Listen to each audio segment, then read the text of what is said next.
Здравейте отново от автокъща CarMax. Искам да ви предложа това Кади 2009 година, внос от Германия, двойка бензин с фабрично гориво метан, дълга база. Колата е регистрирана, обслужена, качвате си и тръгвате. Всичко по колата работи, може да се пробва, може да се тества, да се кара на сервис с двете плъзгащи вратие, с зимни гуми,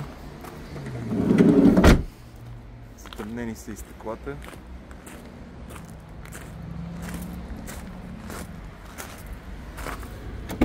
Огромен багажник, влиза 1 евро пале без да се махат седалките. Тъй като е Макси, е с 5 бутилки. От тук се сипва метана. Минава около 600 км на метан. При цена от 2 лева метана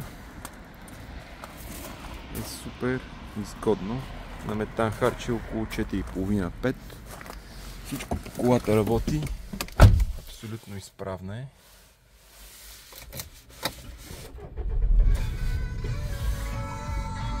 Климатроник, тъчскрин.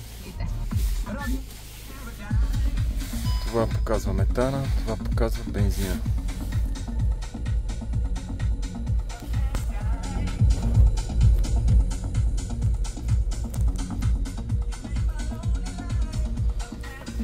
Стегната здрава, абсолютно изправна.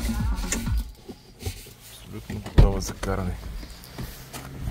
Наистина много ще ви хареса. Работиме всеки ден от 9 до 6.